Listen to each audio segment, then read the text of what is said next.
শব্দদূষণ নিয়ন্ত্রণ আইনে এলাকাভেদে শব্দের মাত্রা নির্ধারণ করা থাকলেও তার প্রয়োগ নেই। ঢাকার রাজপথ মানে যানবাহনের উৎকট হর্নের অত্যাচার। কোনোভাবেই যেন নিয়ন্ত্রণ করা যাচ্ছে না শব্দদূষণ।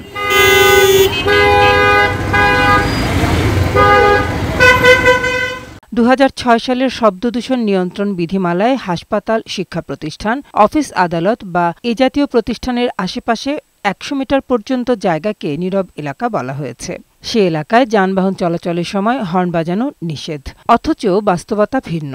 স্ট্যামফোর্ড ইউনিভার্সিটির পরিবেশ বিজ্ঞান বিভাগের গবেষণায় 77টি রাস্তার সংযোগস্থলে শব্দের গড় মাত্রা পাওয়া গেছে 90.29 ডেসিবেল। কোথাও শব্দসীমা মানা হচ্ছে না। বিভিন্ন স্টেক হোল্ডারের মাধ্যমে আমরা সম্মানিত যারা যাত্রীরা আসবেন, তাদের গাড়ি চালক যারা যাবেন এবং এই রাস্তাতে যারা যাবেন তাদেরকে সেন্সিটাইজ করা, তাদেরকে ইনফর্ম করা এবং পরবর্তীতে আমাদের এখানে বিভিন্ন আইন প্রয়োগের মাধ্যমে সেটাকে কোনো একটা ফাইনের আওতায় আনা, সেই কাজগুলো করা হচ্ছে। সংশ্লিষ্ট আইন কার্যকরে এবার ঢাকা শাহজালাল আন্তর্জাতিক বিমানবন্দরকে নীরব এলাকা ঘোষণা করতে যাচ্ছে সরকার।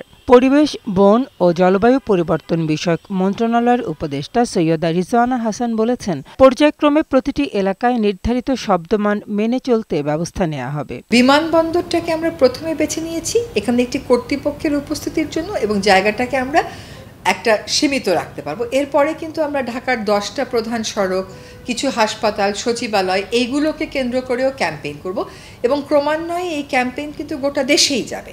একবার ব্যবহার করা হয় এমন প্লাস্টিক পণ্য যেমন পানির বোতল, গ্লাস, কাপ বিমানবন্দরে ব্যবহার বন্ধের পদক্ষেপ নেওয়া হবে বলেও জানান উপদেষ্টা।